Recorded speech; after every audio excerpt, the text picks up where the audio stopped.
نحمده ونستعينه ونستغفره ونؤمن به ونتوكل عليه ونعوذ بالله من شرور أنفسنا ومن سيئات أعمالنا من يهده الله فلا مضل له ومن يضلله فلا هادي له ونشهد أن لا إله إلا الله وحده لا شريك له ونشهد أن سيدنا وسندنا وحبيبنا حبيب ربنا طبيب قلوبنا محمدا عبده ورسوله الذي أرسله الله إلى كافة الناس بشيرا ونذيرا وداعيا إلى الله بإذنه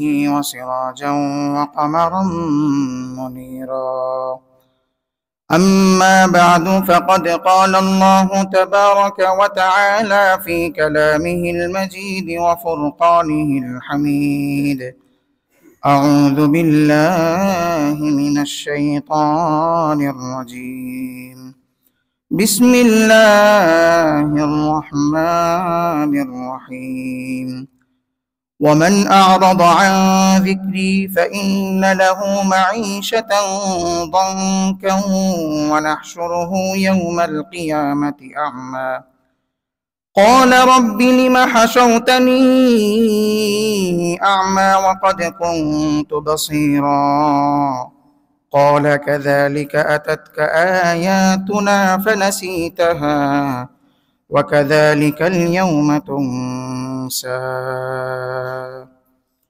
وقال رسول الله صلى الله عليه وسلم المسلم على المسلم حرام دمه وعرضه وماله أو كما قال عليه الصلاة والسلام সবাই মুহাব্বতের সাথে দরুদ শরীফ পড়ি আল্লাহুম্মা সাল্লি আলা মুহাম্মদ ওয়া আলা আলি মুহাম্মদ কামা সাল্লাইতা আলা ইব্রাহিম ওয়া আলা আলি ইব্রাহিম ইন্নাকা হামিদুম মাজিদ আল্লাহুম্মা বারিক আলা মুহাম্মদ وعلى آل محمد كما باركت على إبراهيم وعلى آل إبراهيم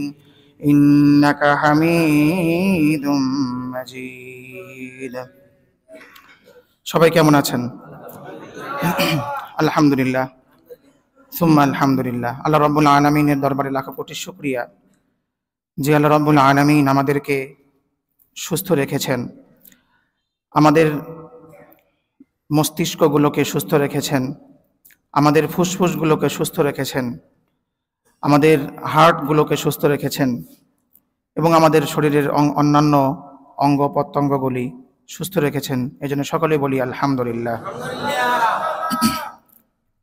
আমাদের যে শহর ঢাকা শহর বায়ু দূষণে বিশ্বের 1 থেকে 10-এর মধ্যে যেই শহরগুলো রয়েছে তার মধ্যে কয় নম্বরে আছে? 3 নম্বরে আছে। আর ঢাকা শহরের যে বায়ু আমরা যে নিঃশ্বাস নিচ্ছি,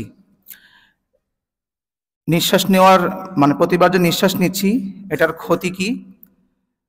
26টার মতো সিগারেট পান করলে যেই ক্ষতি, নিঃশ্বাস নিলে সেই ক্ষতি। আমরা যে নিঃশ্বাস নিচ্ছি এরপরেও যে এত ধুলার শহরে আমরা এতবার যে নিঃশ্বাস নিচ্ছি এরপরেও আমাদের নাক এবং আমাদের ফুসফুসগুলো যে ঠিক আছে, এটা শুকরিয়া আদায় করা ছাড়া আর কোনো কি নাই, উপায় নাই। আল্লাহ পাক আমাদের ফুসফুসগুলোকে সুস্থ রাখছেন, আলহামদুলিল্লাহ। আল্লাহ রাব্বুল আলামিন বলেছেন অখলিকাল ইনসানু দাঈফা, যে মানুষকে অতি দুর্বল করে সৃষ্টি করে দেওয়া হয়েছে। এত দুর্বল, মুরগির বাচ্চা যখন ডিম ফুটে যখন বের হয়, বের হওয়ার কিছুক্ষণ পর থেকেই সে নিজের রুজি তালাশ করতে নেমে যায়। হাতির বাচ্চা, গরুর যে বাছুর, সবাই ভূমিষ্ঠ হওয়ার কিছুক্ষণ পর থেকেই সে হাঁটা শুরু করে, নিজের রিজিক সে তালাশ করে নেয়, অন্বেষণ করে নেয়। কিন্তু আমরা জন্মের পর থেকে নিয়ে লম্বা একটা সময় আমাদের লালন পালন করতে হয়, বোঝাতে হয় আমরা কোনটা আমাদের জন্য ভালো, কোনটা আমাদের জন্য খারাপ, আমাদের কথা শেখাতে হয়, এত মেহনত করতে হয় আমাদের পিছনে, এত দুর্বল আমরা।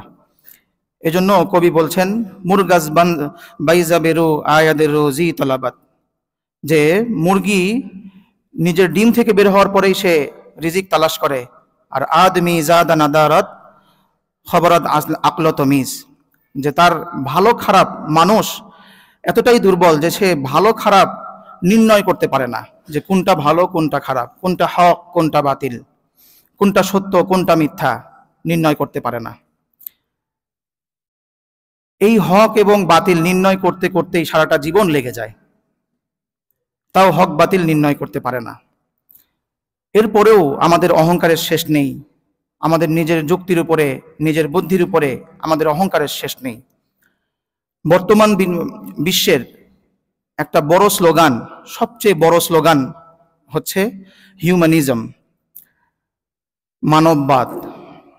রেনেসার পর থেকে, ইউরোপের যে রেনেসা হয়েছে 1600 শতাব্দীতে, এই শতাব্দীর পর থেকে একটা স্লোগান এই পুরা বিশ্বে চালু হয়েছে, মানববাদ, হিউম্যান বিইং, হিউম্যানিজম। এটার মূল স্লোগান হচ্ছে, এটার মূল দাবি হচ্ছে, এটার মূল যেই কথা, সেই কথা হচ্ছে যে এককালে মানুষ কোনো অতি মানবীয়, অতি সৃষ্টীয় কোনো বিষয়কে তারা মানত, গায়েবের উপরে, মানে এক কথায় তারা গায়েবের উপরে বিশ্বাস করত। মানে হিউম্যানিজমের যেই দাবি, হিউম্যান বিইং এর যে দাবি,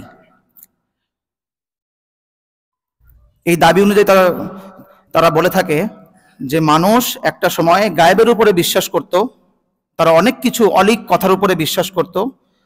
কিন্তু রেনেসার পর থেকে মানুষ নিজেকে সভ্যতার চূড়ান্ত পর্যায়ে এসে নিয়ে গিয়েছে, বুদ্ধি এবং যুক্তি নিজের আকলের চূড়ান্ত পর্যায়ে এসে ঠেকেছে। এই মুহূর্তে তার গায়েবের উপরে বিশ্বাস করার আর কোনো প্রয়োজন নেই। এখান থেকেই এই হিউম্যান বিইং, হিউম্যানিজম, এখান থেকেই শুরু হয়েছে ক্যাপিটালিজম, সেকুলারিজম, ডেমোক্রেসি, কমিউনিজম, মানে সমাজতন্ত্র, গণতন্ত্র, ধর্মনিরপেক্ষতা, সবকিছু। একটু বসেন। আচ্ছা আচ্ছা, আমি এটা এলান করবো এটা ইনশাল্লাহ। জি,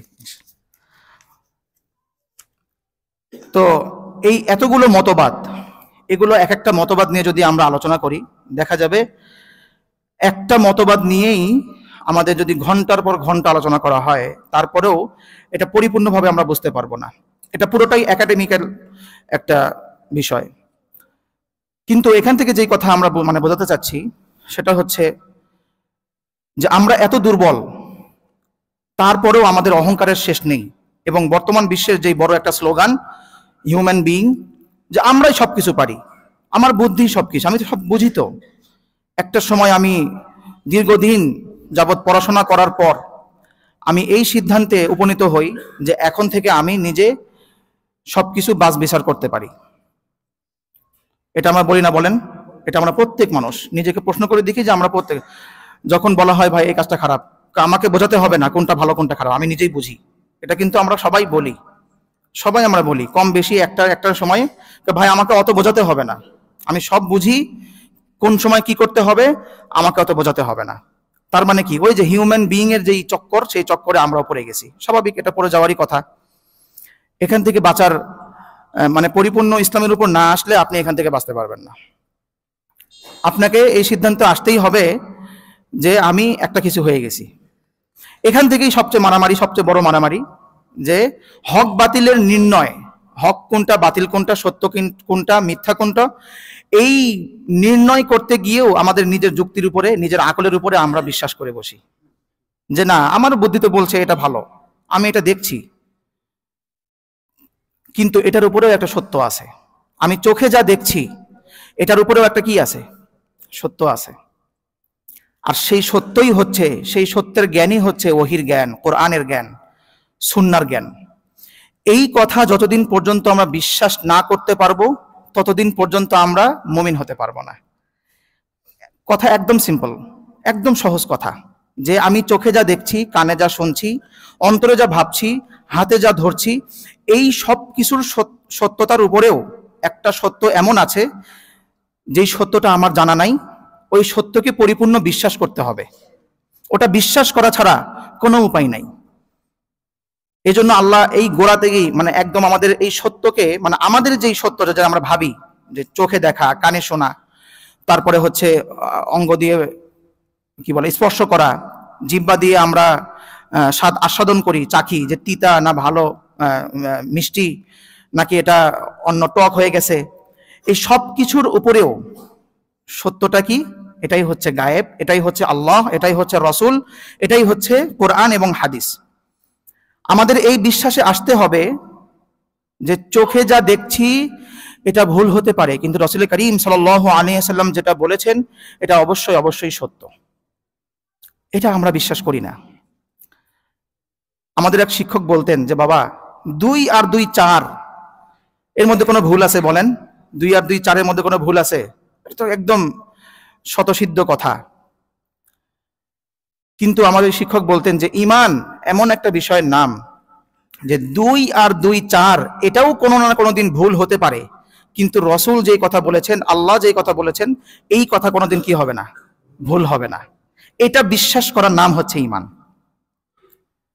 এজন্য আল্লাহ পাক বলছেন আল্লাযীনা ইউমিনুনা বিল গায়বি ওয়া ইয়াকিমুনাস সালাহ, আল্লাযীনা ইউমিনুনা বিল গায়বি, মানে যারা গায়েবের উপরে বিশ্বাস করে, অদৃশ্যের উপরে বিশ্বাস করে।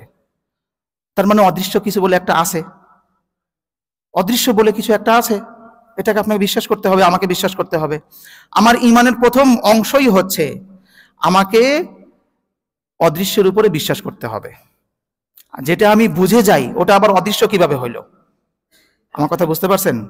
আমি যেই বিষয়টা বুঝে গেলাম, যেটা আমার বুঝে আমার আকলে যুক্তিতে চলে আসলো, ওটা আবার অদৃশ্য কেমনে হয়? ওটা তো দৃশ্যমানই হয়ে গেল। চাই সেটা আমার মানে চক্ষুর মধ্যে দৃশ্যমান অথবা আমার কল্পনার মধ্যে দৃশ্যমান। আমার কথা কি বুঝতে পারছেন? লাস ভেগাস এটা কোথাকার শহর? আমেরিকার একটা শহর লাস ভেগাস। সকলেই কিন্তু আমরা জানি। আমরা কি এটা দেখছি? দেখি নাই, কিন্তু অনেকে আমরা দেখছি, অনেকেই দেখে নাই। তার যারা দেখেন নাই, যখন তার কাছে বলা হয় যে অমুকে তো লাস ভেগাসে গেছিল, লস অ্যাঞ্জেলেসে গেছিল, নিউ ইয়র্কে সে প্রতিনিয়ত যায়, এখন এই ব্যক্তি যদিও নিউ ইয়র্ক দেখে নাই, কিন্তু তার কল্পনায় আছে, তার ব্রেনে এটা আছে, তার বুদ্ধিতে এটা আছে যে নিউ ইয়র্ক নামে একটা শহর আছে, এটা হচ্ছে পৃথিবীতে অবস্থিত আমেরিকার একটা শহর, তাই তো নাকি? এখন এটা কিন্তু আমার গায়েব না, কারণ এটা আমি জানি, এটা আমার বুঝে আসছে যে এটা একটা শহর, একটা জায়গার নাম। কিন্তু এখন দেখেন, যদি বলা হয় আল্লাহ পাক আমাদেরকে এই আমল করলে জান্নাত দিবেন, এখন জান্নাতের কল্পনা করেন, জান্নাত কেমন হবে? আমরা কল্পনা ততদূর পর্যন্তই করতে পারবো যতদূর পর্যন্ত আল্লাহ রাব্বুল আলামিন আমাদেরকে বলে দিয়েছেন যে এই এই সিস্টেম থাকবে, সেখানে এমন বিল্ডিং হবে, সেখানে এমন খাওয়া দাওয়া থাকবে, এত কিছু কিন্তু কল্পনায় আমরা আনতেই পারি না। এই জন্য নবী করিম সাল্লাল্লাহু আলাইহি ওয়াসাল্লাম বলেছেন, আমি কিন্তু আমার জুমার বয়ানে একদিন বলছিলাম হাদিস কয় প্রকার? 2 প্রকার, মানে সামগ্রিকভাবে। একটা হলো স্বাভাবিক হাদিস, আর একটা হলো হাদিসে কুদসি। মনে আছে? হাদিসে কুদসি মনে আছে? যে বিষয়বস্তু শব্দ এটা কার? আল্লাহর পক্ষ থেকে হয়, জবানটা শুধু কার? রাসূল করিম সাল্লাল্লাহু আলাইহি ওয়াসাল্লামের। তো হাদিসে কুদসির মধ্যে বলা হয়েছে, নবী করিম সাল্লাল্লাহু আলাইহি ওয়াসাল্লাম বলেছেন যে আল্লাহ পাক বলেন, ক্বালাল্লাহু তাবারাকা ওয়া তাআলা আ'দাদতু লিইবাদিয়াস সালিহিন মা লা আইনুন রাআত ওয়া লা উযুনুন সামিআত ওয়ালা খাতারা আলা কলবি বাশার, যে আমি আমার বান্দাদের জন্য, আমার সৎকর্মশীল, দেখেন শব্দটা কি আনা হয়েছে, আ'দাততু লিইবাদিয়াস সালিহিন, যে আমার সালেহীন বান্দাদের জন্য। আমরা আত্তাহিয়াতুর মধ্যে কি পড়ি? আসসালামু আলাইনা ওয়া আলা ইবাদিল্লাহিস সালিহিন, যে আমাদের উপরে শান্তি বর্ষিত হোক এবং আল্লাহর সালেহীন বান্দাদের উপরে শান্তি বর্ষিত হোক।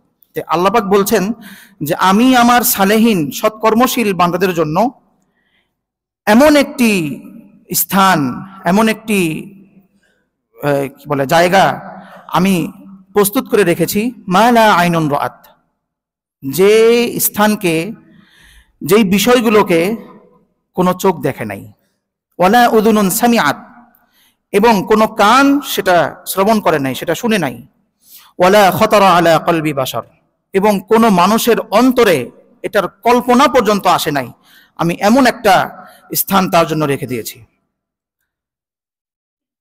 আল্লাহ রাব্বুল আলামিন সূরাতুস সাজদা, যেটা আমাদের প্রতি শুক্রবার ফজরের নামাজে পড়া হয় প্রথম রাকাতে, আলিফ লাম মিম, যে প্রথম রাকাতে সেজদা দেওয়া হয় না, এই সূরাতুস সাজদা, এর মধ্যে আল্লাহ রাব্বুল আলামিন যারা শেষ রাত্রে উঠে তাহাজ্জুদ পড়ে তাদের জন্য আল্লাহ রাব্বুল আলামিন জান্নাতের একটা বর্ণনা দিচ্ছেন, যে আল্লাহর ভয়ে এবং আল্লাহর রহমতের আশায়, আল্লাহর আযাবের ভয়ে এবং আল্লাহর রহমতের আশায় যাদের পিঠ বিছানা থেকে আলাদা হয়ে যায় এবং তারা আল্লাহকে ডাকে, তাদের জন্য আমি কি রেখেছি? ফালা তা'লামু নাফসুম মা উখফিয়া লাহুম মিন কুররাতি আ'য়ুন জাযাআম বিমা কানু ইয়া'মালুন, যে তারা কেউ জানে না তাদের চক্ষুকে ঠান্ডা করার জন্য আমি কি রেখে দিয়েছি। এই যে জান্নাতের একটা অবস্থা, জাহান্নামের একটা অবস্থা, আখিরাতের একটা অবস্থা, এই অবস্থাগুলো যতদূর পর্যন্ত নবী করিম সাল্লাল্লাহু আলাইহি ওয়াসাল্লাম আমাদেরকে বলে দিয়েছেন ততদূর পর্যন্তই আমরা জানি, এর বাহিরে কিন্তু আমরা কি আর জানি না। এটাই হচ্ছে ঈমান। আমাদের কল্পনাতেও আসে নাই যে কি পরিমাণ জাহান্নামের আযাব তো হবে, কেমন আযাব যে হবে। আল্লাহ পাক বলছেন ওয়ামা আদরাকা মাল হুতামা কাল্লা লায়ুমবাযান্না ফিল হুতামা, যে যারা সব সময় ধন সম্পদ নিজে রেখে দেয়, খালি গোনে, কয়দিন পর পর খালি গোনে যে কয় টাকা হইলো, ব্যাংকের অ্যাকাউন্ট দেখে যে আমার অ্যাকাউন্টে কত টাকা জমলো, এবং মানুষকে মানুষের অগোচরে এবং মানুষের সামনেই একবারে ধুইয়ে দেয়, যেটাকে আমরা সঠিক বাংলা ভাষায় বলি কি ধুইয়ে দেওয়া।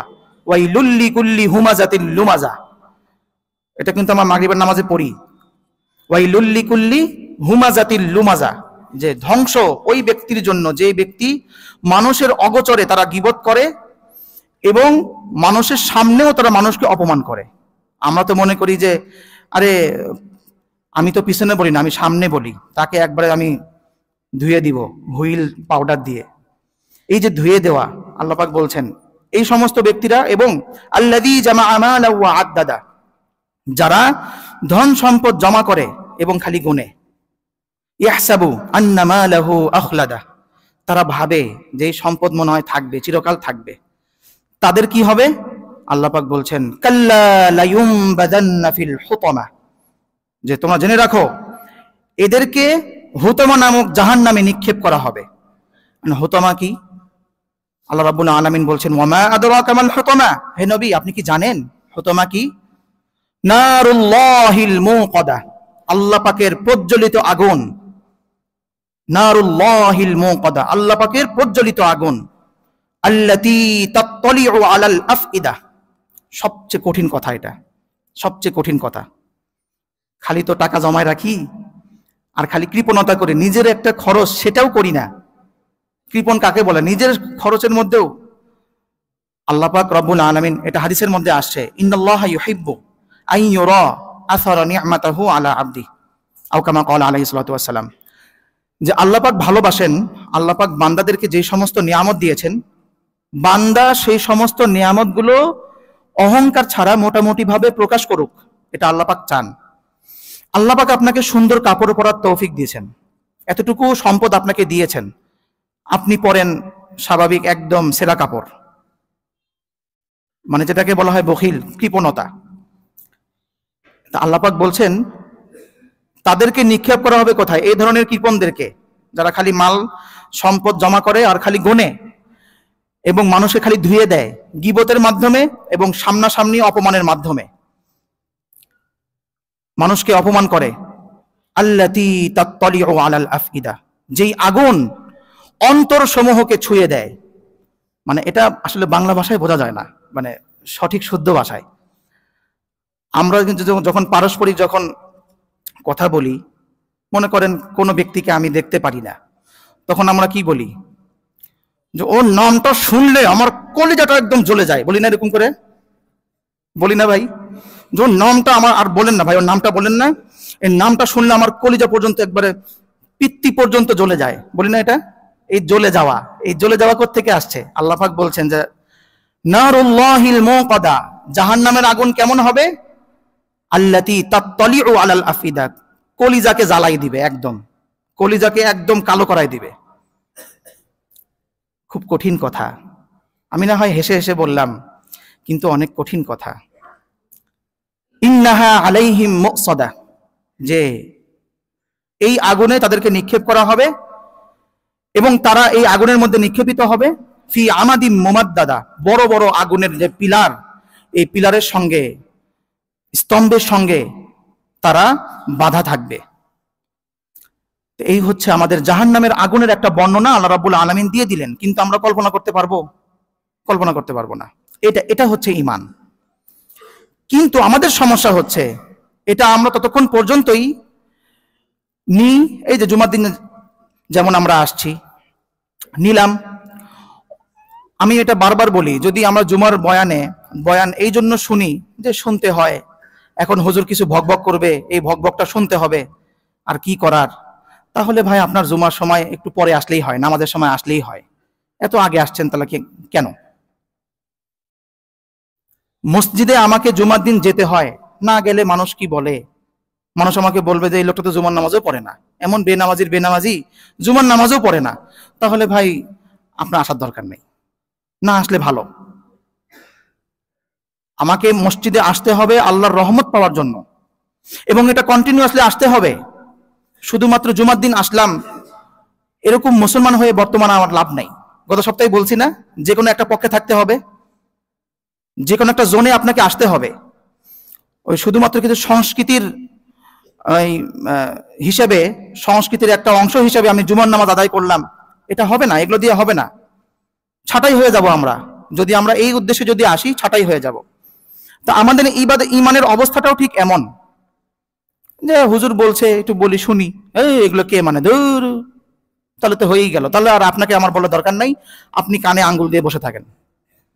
আমাদের তো মূলত কথা বলতে কোনো ইচ্ছাই করে না, কিন্তু আল্লাহ পাক রব্বুল আলামিনের হুকুম, যারা এই সমস্ত কোনো উদ্দেশ্য ছাড়া মসজিদে আসে, মানে একটা উদ্দেশ্য কি, মসজিদে আসতে হয়, আমি এগুলো ভালো হব না, আমি এগুলো নিবও না, হুজুরের মতো বলুক, আমি আমার শোনার মতো শুনবো, এগুলোর কোনো ভ্যালু আমার কাছে নাই।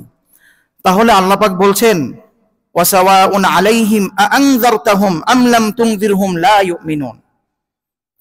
সূরা বাকারার মধ্যে, এটা কোন সূরা আয়াত পড়লাম? সূরা ইয়াসিনের ওয়াসাওয়াউন আলাইহিম আনজারতাহুম আম লাম তুনজিরহুম লা ইউমিনুন। সূরা বাকারার মধ্যেও ঠিক এমন কথাই বলা হয়েছে, ইন্নাল্লাযীনা কাফারু সাওয়াউন আলাইহিম আনজারতাহুম আম লাম তুনজিরহুম লা ইউমিনুন। অর্থ কি? যারা অস্বীকার করেছে, যারা কাফের হয়ে যাচ্ছে, তাদেরকে আপনি কোনো ভীতি প্রদর্শনমূলক কথা বলেন আর না বলেন, তারা ঈমান আনবে না। মানে তারা কি হবে না? ভালো হবে না, ভালো হবে না। তারপরে আল্লাহ পাক সূরা ইয়াসিনের মধ্যে বলছেন, ইন্নামা তুনজিরু, নিশ্চয় তুমি তাদেরকেই ভয় দেখাতো, তুমি তাদেরকেই ভয় দেখাতে পারবা, তুমি তাদেরকেই ভীতি প্রদর্শন করো, মানিত্তাবা আয-যিকরা, যে ব্যক্তি কোরআনকে অনুসরণ করে, ওয়া খাশিয়ার রহমান বিল গায়ব, এবং যে আল্লাহকে অদৃশ্যভাবে, যে আল্লাহকে ভয় করে, আল্লাহকে দেখে নাই তারপরেও সে আল্লাহকে ভয় করে, এটা হচ্ছে ভয়ের নাম। আমাদের যে কথা বলার যে উদ্দেশ্য, আল্লাহর কসম, আল্লাহর কসম, আল্লাহর কসম করে বলছি, যে কথা বলি, মানুষকে বলি একটা উদ্দেশ্যে, যে যারা কিছু মানুষ শুনতে চায়, কিছু মানুষ ভয় পেতে চায় আল্লাহকে, তারা ভয় পায়, এই জন্যই কথাগুলো বলার উদ্দেশ্য। যারা আল্লাহকে ভয় পায় না, যারা ওই সংস্কৃতির অংশ হিসেবে মসজিদে আসে, জুমার নামাজ পড়তে হয়, মুসলিম সংস্কৃতির অংশ, তাদেরকে আমার শোনানোর কোনো উদ্দেশ্যই নাই, ওদেরকে আমি ধরিই না।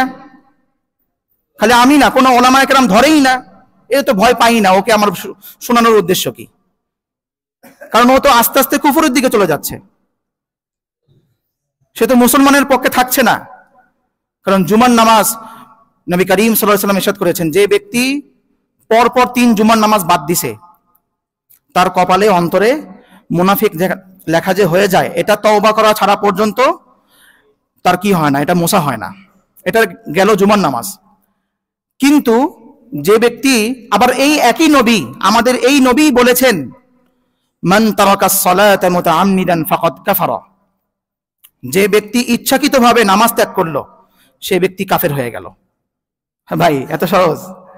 আমাদের না হয় কিছু আলেমরা মানুষকে বাঁচানোর জন্য বলেন যে না, এটা আসলে অস্বীকার করলে, এখানে যে ব্যক্তি নামাজ ত্যাগ করলো মানে নামাজ অস্বীকার করা উদ্দেশ্য, অনেক ব্যাখ্যার দিকে যায়।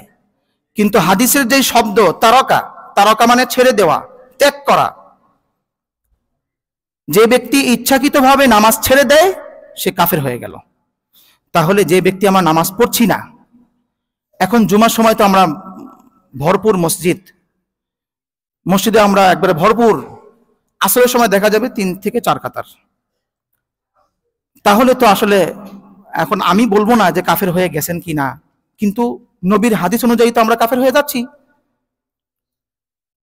এখানে কিন্তু কোনো বলার সুযোগ নেই যে আল্লাহ হিসাব করবেন, আল্লাহ জানেন কে কাফের হয়েছে। অবশ্যই আল্লাহ তো জানেন, আল্লাহই তো নবীর মাধ্যমে আমাদেরকে জানাই দিয়েছেন যে যে ব্যক্তি এই কাজগুলো করবে সে কাফের হয়ে যাবে।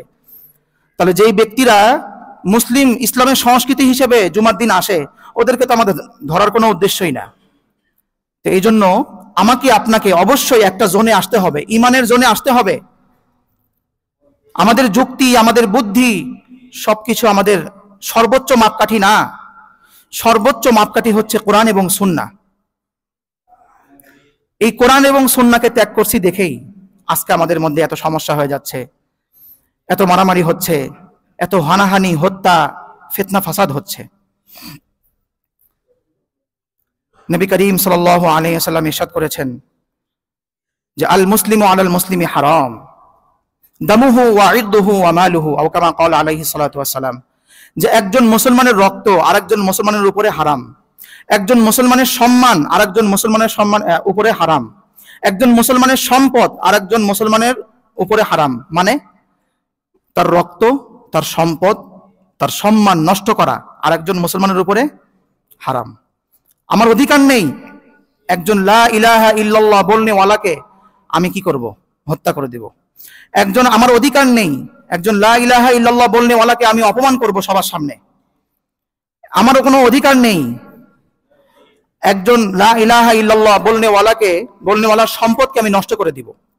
কিন্তু সমস্যা হচ্ছে এই 3টাই আমাদের মধ্যে আছে। হত্যা করি, মানুষকে অপমান করি, মানুষকে আমরা কি বলে এটাকে, সম্পদ নষ্ট করি। যেভাবে সম্পদ নষ্ট করা মানে এমন না যে টাকা নিয়ে খালি ওই তার টাকা ফেলে দিলাম মাটিতে, না, তার সম্পদ অন্যায়ভাবে ভক্ষণ করা, নেওয়া, এই সবগুলো কি সম্পদ নষ্ট করার অন্তর্ভুক্ত। সবগুলো এই সম্পদ মানে এই নষ্ট করার অন্তর্ভুক্ত। নবী করিম সাল্লাল্লাহু আলাইহি ওয়াসাল্লাম ইরশাদ করেছেন যে যে ব্যক্তি অপর একজন মুসলিম ব্যক্তিকে কষ্ট দিয়েছে, গীবতের মাধ্যমে হোক, সম্পদ নষ্ট করার মাধ্যমে হোক, তাকে হত্যার মাধ্যমে হোক, সে যেন কিয়ামত আসার আগেই এগুলো থেকে নিয়ে যেন সে ক্ষমা চেয়ে নেয়। আর না হয় কিন্তু কিয়ামতের দিন তার সমস্ত নেক আমল, যার সম্পদ নষ্ট করা হয়েছে, তাকে দিয়ে দেওয়া হবে, এবং তার সমস্ত গুনাহগুলো এই সম্পদ নষ্টকারী, সম্মান নষ্টকারী, রক্ত নষ্টকারী, হত্যাকারীর আমল নামায় দিয়ে দেওয়া হবে। এটা নবীর হাদিস। যদি আপনি যদি কবিরা গুনাহ একটু খেয়াল করি যে কবিরা গুনাহ কি কি, এগুলোর মধ্যে আমরা দেখতে পাবো 3 ধরনের একটা সম্পর্ক এখানে আছে। একটা হলো আল্লাহর সম্পর্ক, আরেকটা হচ্ছে মানুষের সম্পর্ক, আরেকটা হলো স্বাভাবিক অন্যান্য মাখলুকাতের সম্পর্ক। মানে কবিরা গুনার যে ক্যাটাগরি, এই 3 ক্যাটাগরি থেকেই কবিরা গুনাহ হয়। নামাজ না পড়া, এটা আল্লাহর হকের সঙ্গে সম্পৃক্ত। যাকাত না দেওয়া, আল্লাহর হকের সাথে সম্পৃক্ত। হজ না করা, আল্লাহর হকের সাথে সম্পৃক্ত। শিরিক করা, আল্লাহর হকের সাথে সম্পৃক্ত। জেনা করা, মদ পান করা, এগুলো আল্লাহর হকের সঙ্গে সম্পৃক্ত। 2 নাম্বার, এরকম তো আরো অনেক গুনাহ আছে আল্লাহর হক সম্পর্কীয় গুনাহ। 2 নাম্বার হচ্ছে মানুষের হক সম্পৃক্ত গুনাহ। এই যে মানুষের গীবত করা, মানুষকে সবার সামনে খোঁটা দেওয়া, আবার কি গোপনও কি খোঁটা দেওয়া জায়েজ আছে?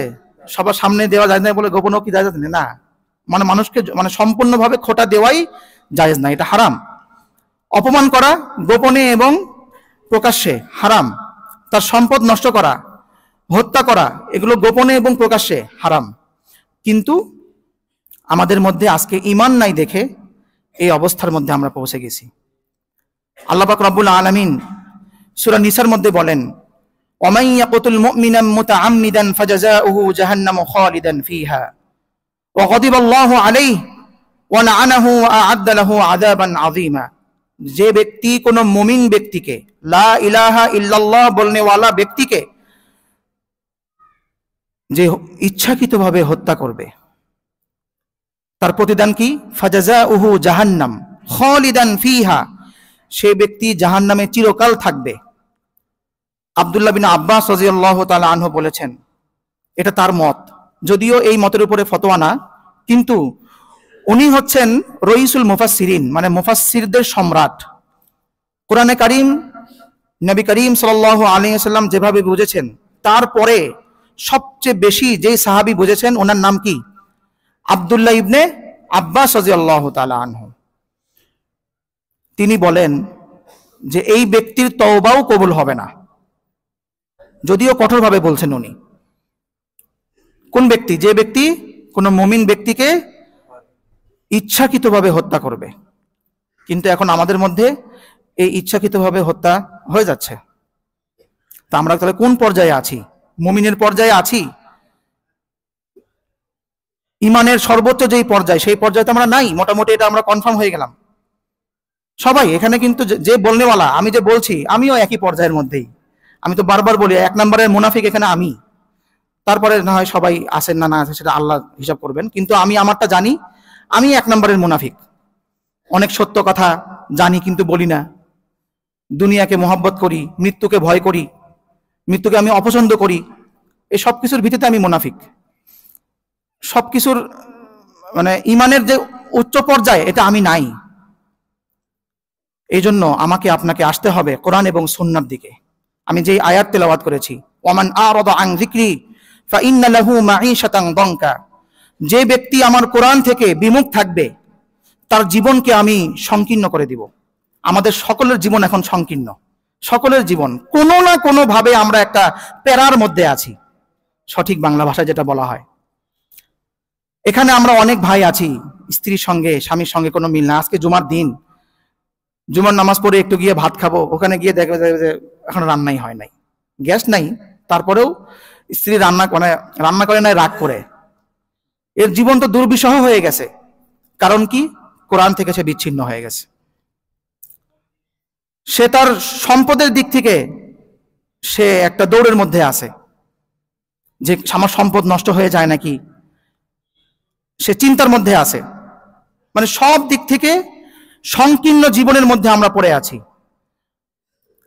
মানে বিষয়টা এমন হয়ে গেছে, গরুর পিছনে, গরুর লেজে যদি একটা পলিথিন লাগাই দেওয়া হয়, গরুর বাছুর, আমার ছোটবেলায় অনেক সময় দুষ্টুমি করতাম, গরুর বাছুরের লেজের পিছনে কি করতাম?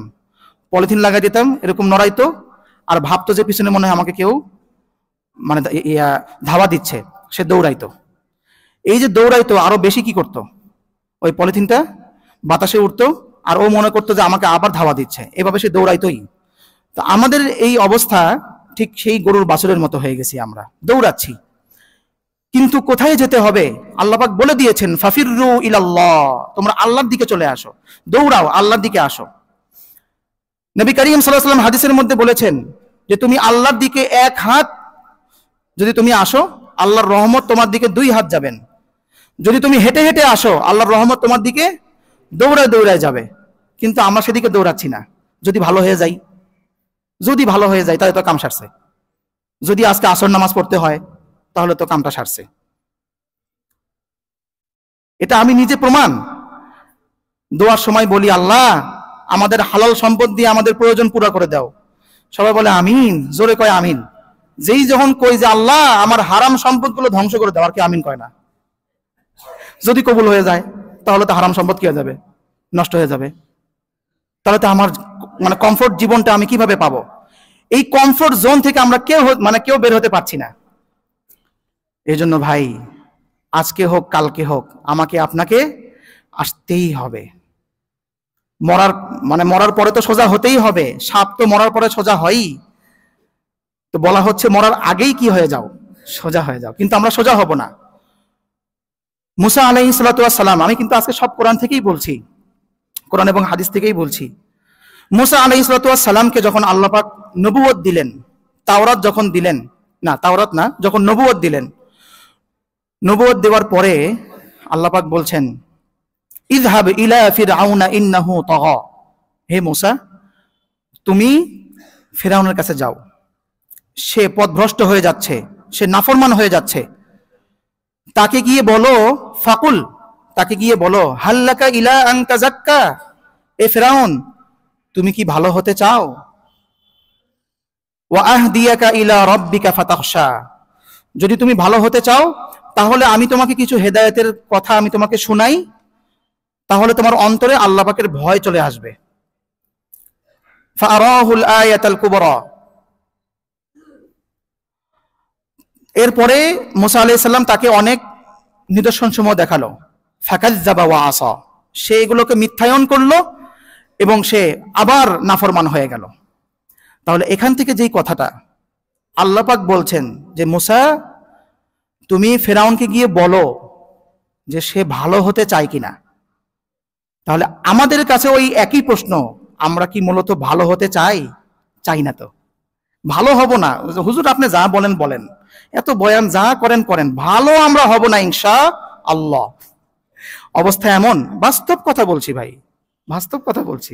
আমার নিজের হুজুররা নিজেই ভালো হতে চাই না, তাহলে আপনারা কেমনে ভালো হবেন বলেন? হুজুররা নিজেই ভালো হতে চায় না। আলেমরা যদি আজকে ভালো হয়ে যায়, তাহলে এই এত বাংলাদেশের মধ্যে এত মারামারি হয় না।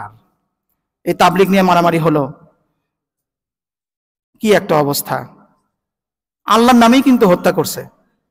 বিষয়টা এমন, মদ খাচ্ছে বিসমিল্লাহ বলে, বিসমিল্লাহির রহমানির রহিম, একটা প্যাক মারলাম, মদ খাচ্ছে বিসমিল্লাহ বলে।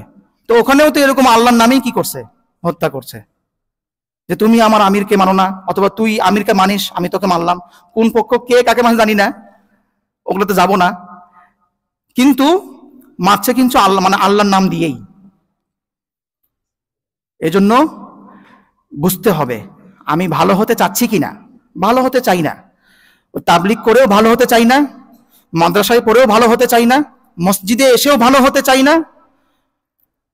যেখানে ভালো হওয়ার জায়গা সেখানে গিয়েও আমরা ভালো হতে চাই না। এই জন্য সবকিছু সমস্যা এখানে। এজন্য ভাই, কোরআন এবং সুন্নাহর দিকে আসতে হবে। কোরআন এবং সুন্নাহর দিকে না আসা পর্যন্ত আপনার আমার এই সমস্যাগুলো থাকবেই। 1926 সালে তাবলিগের এই কার্যক্রম শুরু হয়েছে। ইলিয়াস রহমতুল্লাহ আলাই উনি এই কার্যক্রম শুরু করছেন। আজকে কত? 2024 সাল, 100 বছর কাছাকাছি হয়ে গেছে। দিন কায়েম করার যেই সমস্ত পন্থা, একটা হলো দিন প্রচার করা, আর একটা হলো দিন কায়েম করা। দুই বিষয়। আল্লাহ পাক বলছেন আকিমুদ্দিন, তোমরা দিনকে কায়েম করো। আকিমুস সালাহ, তোমরা নামাজ কায়েম করো। এই দিন কায়েম করা, নামাজ কায়েম করার যেই পন্থা, এই পন্থায় যদি সঠিকভাবে মেহনত না করা হয়, 100 বছর কেন, 1000 বছরেও, 1000 বছর পার হলেও কি হবে না? দিন কায়েম হবে না। আবার তাবলিগালা ভাইরা আমার উপর রাগ করেন না, উভয় পক্ষ, জুবাইরপন্থী এবং সাদপন্থী, কেউ রাগ করেন না। সঠিক পন্থায় আপনাকে আসতে হবে। যেই পন্থা সাহাবায়ে কেরামের, যেই পন্থা, সাহাবায়ে কেরামের পন্থা কি ওটা বললে তো আমার সমস্যা। সাহাবায়ে কেরামের পন্থা হলো বদরের পন্থা, সাহাবায়ে কেরামের পন্থা হচ্ছে উহুদের পন্থা, সাহাবায়ে কেরামের পন্থা হচ্ছে খন্দকের যুদ্ধের পন্থা, সাহাবায়ে কেরামের পন্থা হচ্ছে হুনাইনের পন্থা, সাহাবায়ে কেরামের পন্থা হচ্ছে মক্কা বিজয়ের পন্থা। ইমাম মালিক, এটা আমার কথা না, এটা আমার কথা না, কিন্তু ইমাম মালিক রহমতুল্লাহি আলাই বলেছেন, উনি 96 হিজরিতে ওনার জন্ম, উনি তখন বলেছেন লাই ইয়াসলুহা আখিরু হাযিহিল উম্মাহ, লাই ইয়াসলুহা আখিরু হাযিহিল উম্মাহ ইল্লা বিমা সালুহা বিহি আউয়ালুহা। এই উম্মতের পরবর্তী দল ততক্ষণ পর্যন্ত ভালো পর্যায়ে আসতে পারবে না যেই পন্থা অবলম্বন না করা পর্যন্ত, যেই পন্থাটা উম্মতের পূর্ববর্তী দল যেই পন্থা অবলম্বন করেছিল। আমার কথা বুঝতে পারছেন? মানে উম্মতের পূর্ববর্তী পন্থা কি বলে, পূর্ববর্তী যেই অংশ, সেই অংশ যেই পন্থায় মেহনত করে তারা একটা পর্যায়ে আসছিল, পরবর্তী অংশ সেই পন্থায় মেহনত না করা পর্যন্ত সেই অবস্থায় আসতে পারবে না। কথা একদম পরিষ্কার। যারা আমরা গণতন্ত্রের নামে ইসলাম কায়েম করতে চাচ্ছি, যারা আমরা ধর্মনিরপেক্ষতার নামে ইসলাম কায়েম করতে চাচ্ছি, তাদের ক্ষেত্রেও একই কথা, তাদের ক্ষেত্রেও একই কথা। ইসলাম কায়েম হবে যেভাবে, ইসলাম জিন্দা হবে যেভাবে সাহাবায়ে কেরাম জিন্দা করছেন। তাবলীগের মাধ্যমে কি হবে? আমলের মধ্যে আগ্রহ বাড়বে, সবকিছু হবে, কিন্তু ওই ব্যক্তির দ্বারা জীবনেও ইসলাম কায়েম হবে না। কথাটা ভালো করে বুঝবেন। মাদ্রাসায় পড়লাম আর আমি ইসলাম কায়েম করলাম, হবে না। আসতে হবে ওই পন্থায়, যে পন্থায় সাহাবায়ে কেরাম মেহনত করেছেন। এজন্য আপনাকে আমাকে হাঁটতে হবে। ওই যে বললাম না, গত সপ্তাহে যে বলেছিলাম, জোনে আসতে হবে। আপনাকে কোন জোনে? আপনি হাজার জীবন তাবলীগ করেন, বাইতুল মুকদ্দাস জীবনেও জয় করতে পারবেন না। আপনাকে রক্ত ঝরাতেই হবে। আর তাবলীগ কি রক্ত ঝরানোর পন্থা? না না, হাঁটতে হবে ওই পথেই। তাহলে এখন হাঁটবো কোন পথে? কার সাথে যুদ্ধ করবো হুজুর? আমি এগুলোর কোনো জানি না, এগুলো উত্তর। কিন্তু আপনাকে আগে বিশ্বাস ঠিক করেন, আগে পন্থার রোড ম্যাপ ঠিক করেন যে কিভাবে হাঁটবেন, আগেটা ঠিক করেন, তারপরে কেমনে হাঁটবেন সেটা পরের কথা। কিন্তু আগে বিশ্বাস, ঈমান ঠিক করতে হবে যে আমাকে এই পর্যায়ে আসতে হবে, কোরআন সুন্নাতে আসতে হবে।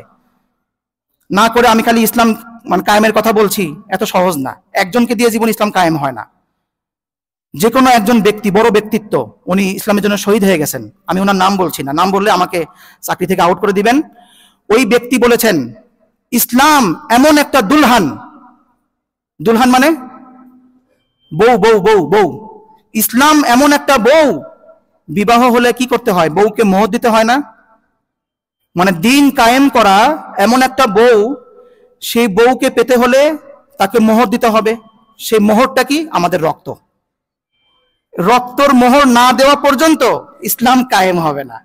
শুধু ঘাম ঝরালেই হয় না, শুধু একটু মিষ্টি খেলাম, কাচ্চি খেলাম, খিচুড়ি খেলাম, মাদ্রাসায় পড়লাম, একটু কষ্ট করলাম না, এগুলো দিয়ে কিছু হবে না। এত সহজ না। আপনাকে সঠিক পথেই আসতে হবে। আল্লাহ রাব্বুল আলামিন আমাদের সকলকে ঈমানের যেই সঠিক পন্থা, কোরআনে কারিমের যে সঠিক পন্থা, এই পন্থায় হাঁটার তৌফিক দান করুক। ও আখিরু দাওয়ানা আলহামদুলিল্লাহি রাব্বিল আলামিন। একটু বসেন ভাই।